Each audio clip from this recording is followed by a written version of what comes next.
I got hit by a couple things.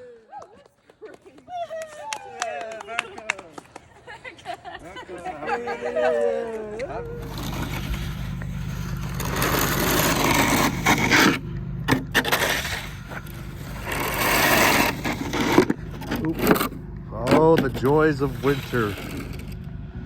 Making sure people don't slip on my scales. Hello, January. Where have you been all Christmas season? No snow. And then finally, first week of 2024, you snow.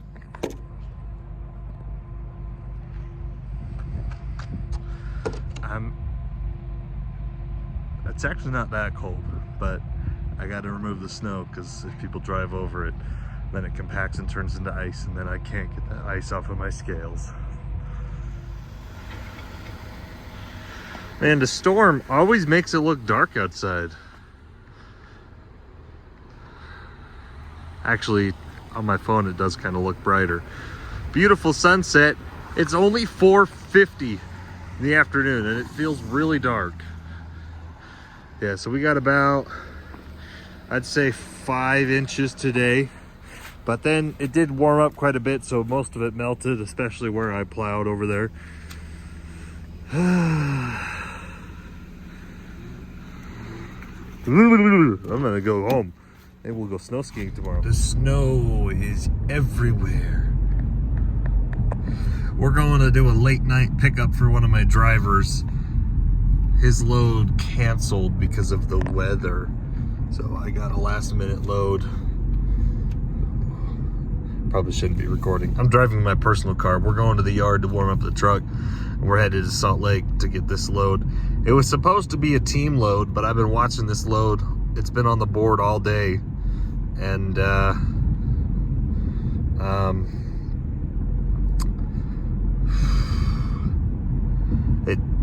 I told the dispatcher, I'm like, how urgent of a load is it? And he's like, oh, well, it's pretty urgent. They want it Friday. So today's Thursday. They want it Friday, so it's going to El Paso, which El Paso is actually a good place to go. Like, I know it's pretty ghetto, but there's a lot of stuff coming out of El Paso. Anyways, so it pays really good. The price kept going up and up and up, and I'm like, dude, I don't know if I can make, I mean, if they can get an earlier pickup or later delivery, I can do it. And anyways, it's 2 hours too, and he's like, hey, I'll move the delivery appointment so you can deliver Monday. And I'm like, oh, heck yeah, bro. So yeah, that's where we're going. Sorry. We're gonna go get Esmeralda warmed up, and we're gonna go get loaded. So we're going over the bridge right now. Anyways, lately I've really started to love booking loads at night. A lot of the brokerages, their dispatchers go, you know, they leave the office at, oh shoot, it's really dark, you can't see my face. A lot of the brokerages, their dispatchers leave the office at 4 or 5, and a lot of, you know, most of the brokers that I deal with, they're out of like Chicago and New York. So anyways, the ones that are still in the office, either the ones that, you know, work from home and they answer emails after hours, they start to get desperate, especially if they got hot loads. Like a lot of the big distribution centers, they ship out at night. Like, I think about Smith's. We've done a lot of dedicated loads for Smith's, Kroger, Albertsons. Shoot, who are some of the other big ones? We've done U.S. mail loads before. Those ones are crazy. They always load either super early or super late at night. And the real brokers, not the dumb brokers like the TQL guys that don't know anything. The real brokers, they know what it takes at night. They know that everyone's trying to go to bed and only the vampires are out at night. So anyways, yeah, I've really loved booking loads at night because your odds are typically in your favor, because most truck drivers, you think about it, all the owner operators, they book their loads in the morning. So you book at night, you book on the weekends, nobody else is booking loads. They're either driving or they gave up for the day and they went home. So anyways, so it's 7 o'clock right now. Pickup appointments in 2 hours. We did have a pretty bad snowstorm, so I-84 going through Oregon was closed. I-80 through Wyoming was closed for a while. So there's a lot of good paying loads right now because nobody wants to drive in the storm. So that's possibly the reason why I was able to snag this load, because I don't want to tell you the exact rate. Let's just say it's $2,000 over the lane average on DAT. And that's because it was supposed to be a team load, and nobody even called the dude. I was the only person that responded to this dude's listing and said, hey, I can do it. I just can't make your delivery appointments. And you know, these brokers get desperate. Same thing happened last night. I'll talk about it more in the truck, but we had a load. We're almost to the yard. I booked a load. It was late at night, and we booked the load. It was going to Albany, Oregon. And yeah, I booked it for $3,000. So say what you want, my guys. It's January, but nobody wants to drive in the snow, so we're getting hecka good loads. So anyways, let's almost to the yard. We'll go start the truck.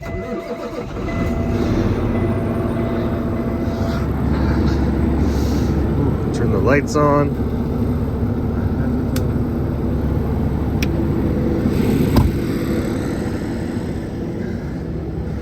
So this trailer, wow, that looks very wrong.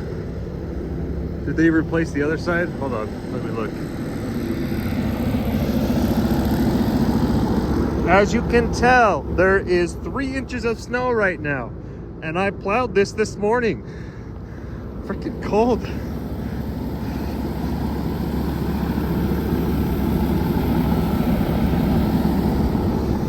So this is the trailer.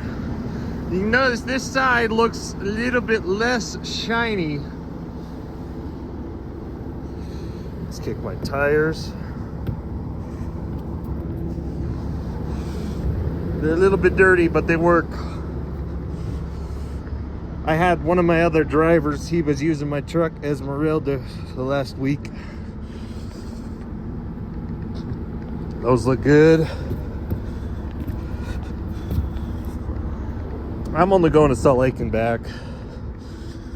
Ooh, it's cold. Lights are working.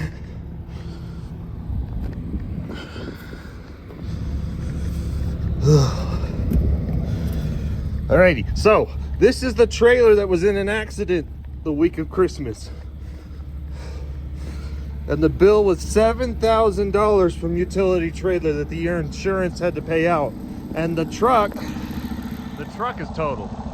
I knew it would be, but that truck is toast. So they canned it, they're gonna scrap it, which was a good little truck. It was a small sleeper, but it was a high roof sleeper. It had an inverter, had a fridge, it was an automatic. It's a good little truck, really comfortable to drive. Yeah, so when it got hit on impact, it threw all the the air ride suspension. So there's like 6, depending on the configuration of the truck, there's 6 to 8 bags that hold the cab. So your air cab suspension, it's what makes the truck bounce. They all got knocked off the frame or loose.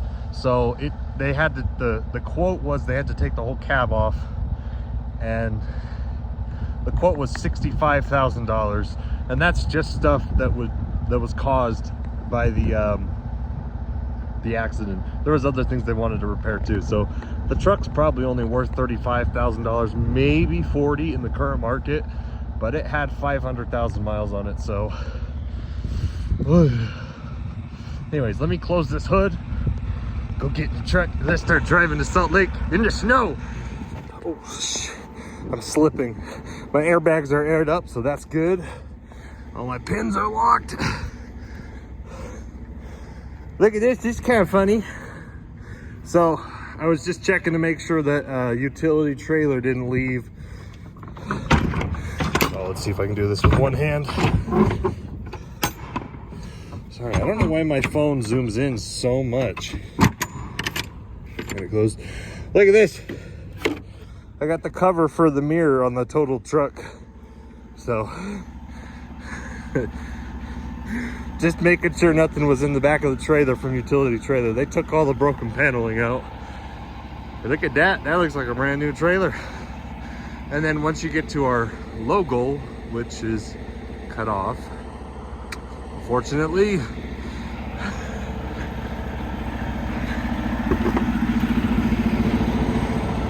man, I didn't even notice that until just barely. It was too cold. Yeah, our emblem got cut off from where the wreck was. Shoot. Dude, that sucks. Oh well. Fun. Alrighty, we are in pursuit. There's a car ahead of me slowing down. Let's see, maybe if I should tilt it down a little bit like that.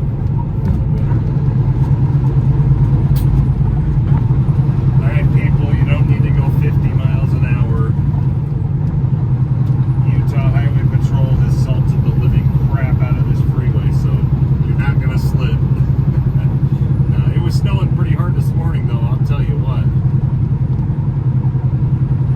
I saw several accidents on the way home.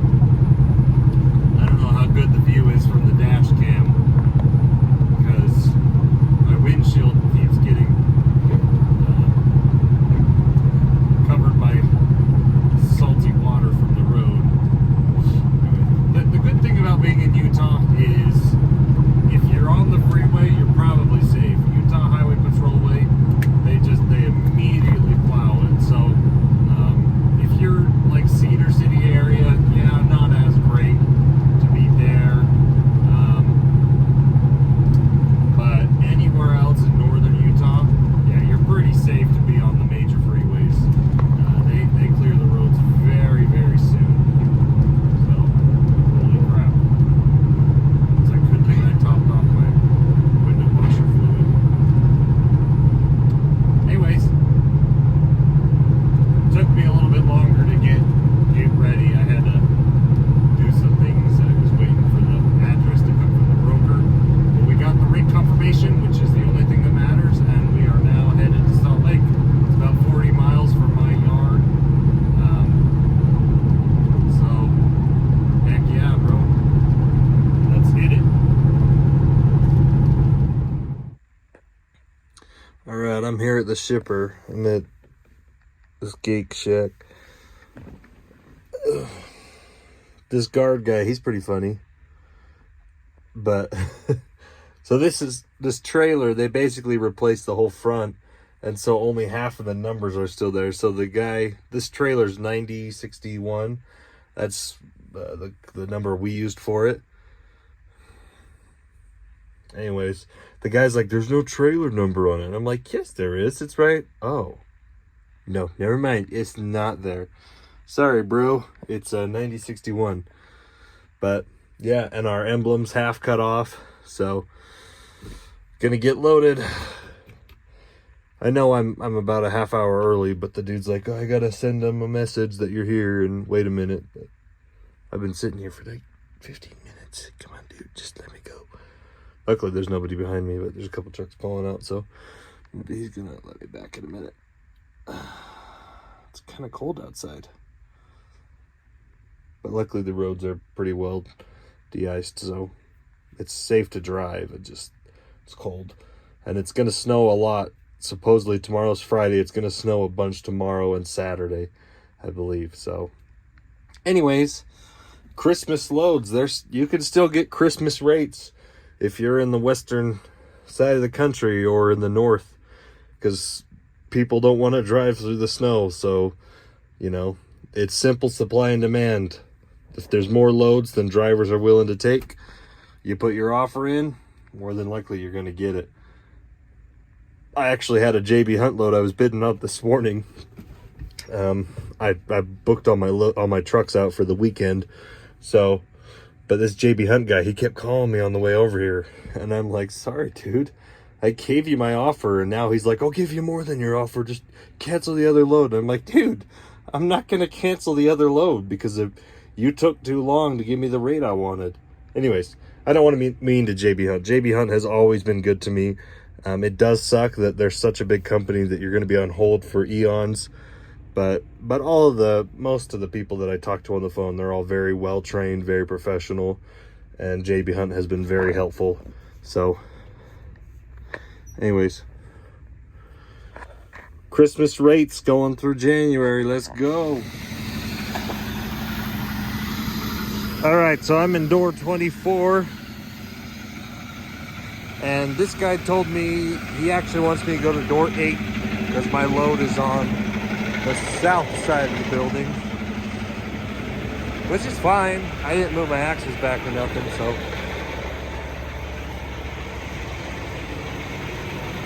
Woo-hoo! Door 8, here we come. Let's go to door 8. All right, luckily, these new industrial parks here in Salt Lake, they give you plenty of room.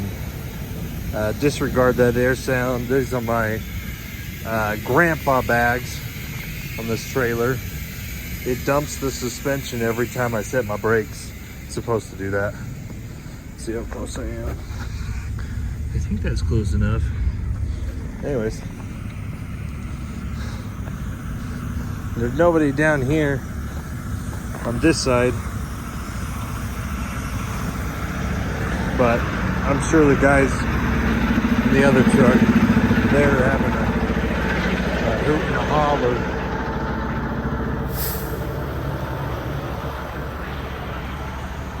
Yeah, I'm not quite straight with the truck, but the trailer's straight, so I'm okay. Took me forever to back up because of the snow. I couldn't see where the lanes were, and then there's like a weird curb over there, so I was trying to come, but anyways, let me get in the cab. Chucked off, turn my bunk heater on. But yeah, it took me a second because I couldn't see the line. But there's a curb over there, and I tried to pull out, and I was right next to the curb, and I was like, oh crap, I can't, my trailer's gonna jump the curb, so I had to keep backing up and do a big U-turn. Anyways, the one guy was watching me, and I felt really bad. I wanted to be like, oh, sorry bro, I know this is an easy back, but I haven't driven a truck in a week, so I'm a little rusty. But no, they didn't say nothing. So I asked the guy, I'm like, do I need to move my axles back? And he's like, oh, maybe. But he didn't tell me for sure. My truck is saying it's... What's the temperature? Oh, come on, power steering. Okay, the truck says 28, but my phone says 21. Either way, it's too cold outside to move my axles, so you get what you get, bros. I ain't moving unless you tell me you move your axles. Because none of the other guys down there, even this McKinney trailer and the US DB Schneider trailer, or Schecker, I don't know what you say.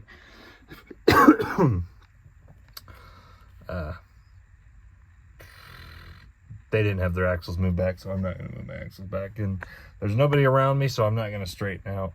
The trailer's straight, the truck's fine. But anyways,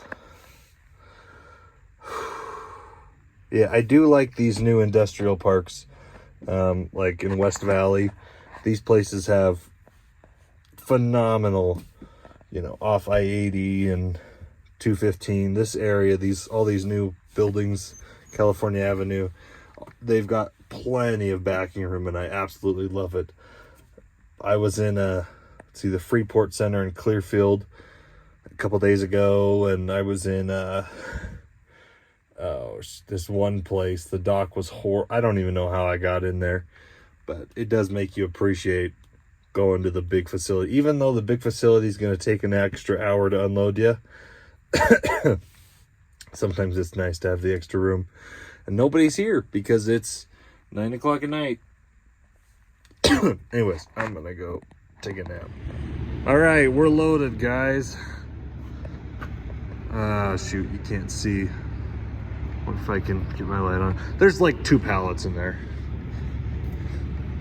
The guy's coming out to seal me. I just talked to him and signed the paperwork.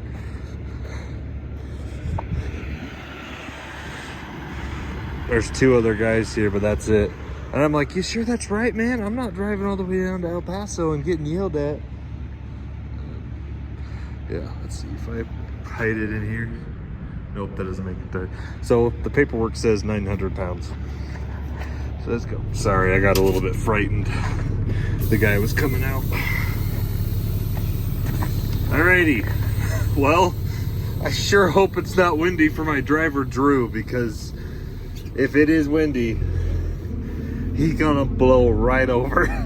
Oh my gosh. Dude, who the frick decided that I should take 2 pallets in a full-size truck? And on top of that, they're paying me more than double the lane average from Utah to El Paso, Texas. The lane average is like 1,300, I think. It's just below $2 a mile. But sorry, my window is really dirty. I tried to wash it, but anyways, 2 pallets. That's somebody a lot smarter than me knows what's going on. All right, let's get home. I love driving at night. Nobody's on the road. Going down Old Faithful Legacy Highway. Or for people who don't know what Legacy Highway is, it's Utah Route 67, I think. It runs from like Farmington. Ooh, there's a truck right there. Coming up, he's going slower than me. That sign still says construction, but I thought they finished this Davis Highway. They've been working on this giant overpass for about the last year or so. They actually did a really good job. It was a pretty massive project. But I think there's whatever the route number is, but the new Davis Highway goes just up here. I haven't taken it yet, so I'm a little bit intrigued. I tried to wipe my window off a little bit. It looks all right now in the camera. Coming up to Farmington, I think we're in Bountiful right now, or we just passed Bountiful. I can see the lagoon rides off in the distance. Yeah, holy cow, guys. Holy cow. Sometimes, what is that, North I-77. So that's the new on-ramp right there. That goes to the new Davis Highway, and that overpass goes to the I-15, because we're actually running parallel with I-15 right here for this little stretch. That's I-15 right over there. And then we merge in, see how much further does this sign say? In 2 miles we merge with I-15 going north. Just really put my cruise control on so I'm not speeding up and slowing down. There's a Intermountain West truck behind me, and I passed him because he's governed it like 68. Yeah, there's hardly nobody on I-15 right now. Wonder if anyone's saying anything on the CBs. Nope. It's like the Christmas song. Still. Alright, I'm rambling on because I'm tired. But we're almost home. I'm gonna go drop this trailer. My other driver is gonna pick it up. And yeah. He's probably gonna take off with it Saturday and go to El Paso Monday. But But yeah, dude, guys, two pallets, 1,000 pounds, basically pulling an empty trailer, and I'm getting $3,000 to go from Utah to El Paso, which normally only pays about $1,500. Less than $2 a mile is the typical rate, but Christmas rates are here. They're still here. January hasn't shaped up to be as horrible as I thought it would. Oh, there's some static I got from my CB. The market's not dead yet like I thought it was gonna be. I'm still booking loads for $4 a mile just off the spot market. So with that said though, I'm sure the southern states are feeling a little bit more crowded because all the drivers are going south for the winter. But anyways, stay warm, guys. It's 20 degrees in Utah right now and I'm shivering. All right, I made it home. Let's go drop this trailer. All right, I want to clarify one thing I said in the video. Don't be rude when you're talking to the brokers, but also don't be scared to just tell them what your offer is. You know, when you give a rate offer, that's one of the things I like about JB Hunt's website. I've got my problems with JB Hunt, but they do give you the option to propose a new, like a delivery appointment. Like if you want to move the delivery appointment, if you're a team, if you're driving as a team or something, you can say, hey, can I deliver early? Or yeah, so in that aspect, don't be scared to I don't know if I like how the light makes my face look. Don't be scared to just say, look, I can't make it for this appointment. Can we get it rescheduled? Or like this load that I just picked up, it was supposed to be a team load. But I'm like, hey, I don't have a team. I'm not fresh on hours. I'm not a super driver. Can we deliver Monday? You know, shoot my shot. What can they say? No, it's urgent. And at first that's what he said. No, it's urgent. Needs a team. And I'm like, okay, well, let me know if that changes. I got a couple trucks that are ready to get loaded tonight, but we would deliver it Sunday or Monday, you know, depending on what depending on what they want. Like, I can make it solo driver time. I don't run teams. I can't make it tomorrow, but Monday, perfect, easy. I'll get it loaded. We'll have it there Monday morning first thing. And at first they said, no, it's urgent. And then they're like, hey,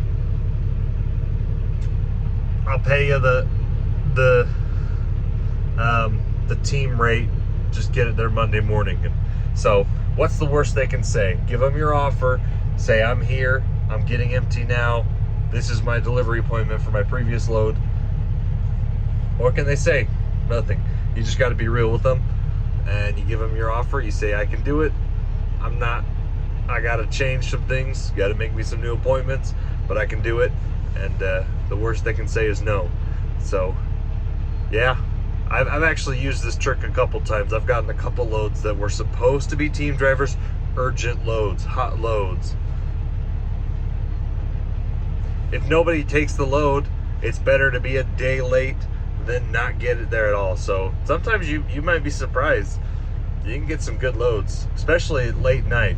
A lot of the double load or the team loads that require two drivers to get there urgently, a lot of times they load at night. So that's the time to book it. Put your offers in, you know? What can they say? No, or just not respond to your email. Anyways. Stay warm, guys. It's freaking cold. See you in the next video. It's cold. Hopefully the car starts. Just kidding. It'll be all right. This is a new enough car. Sorry, I know I said last thing. This really is the last thing. Also, on DAT, when you're looking for loads, don't be scared to message brokers that are doing SB loads or short box trucks or sprinter box van loads, don't be scared to message them, because you know, it's the same thing. You're just inquiring about a load that they have. They're looking for contractors to carry their freight and do their work. So don't be scared to message them. I've actually done that before, where there's been, it's listed as SB, short box truck or box truck with a lift gate. You know, there's been a lot of times I've taken loads that the broker says we require a lift gate. Well, you say, hey, I don't have a lift gate, but I got a truck there. How important is it that we need a lift gate? Can we work something out? Do they have a forklift? Can they pick it up without the lift gate, you know? Things like that. The worst they can say is no. So send them a message, because there was one time last month I booked a load that the broker specifically said in the description needs a lift gate, and I said, hey, I had a lift gate truck. I lied, but you don't have to tell the broker this. I told the broker I had a lift gate truck. The truck is broken. I've got another truck that can help cover. Let me know what you think. They gave me the load. They required that I used a pallet jack, and I pallet jacked it off the truck. But I got like a $5 a mile load going 600 miles because it was supposed to have a lift gate. So don't feel bad messaging them. Sprinter box vans, van loads, short van loads, non-CDL, you know, class B loads, small van loads, moving van loads. Message them. What's the worst they can say? A lot of moving vans get loaded on the same docks as 53-foot trailers, the same trailers like that. So, you know, don't be scared to reach out, because you might be surprised. I've done that as well when I've taken partial loads, but the partial load is an urgent load, so it'll pay above a 53-foot van load rate. So, you know, don't be scared. Click on the partial load section, click on the box van, and you might be surprised. So stay warm. I promise I'm done now. End of video. Bye, guys.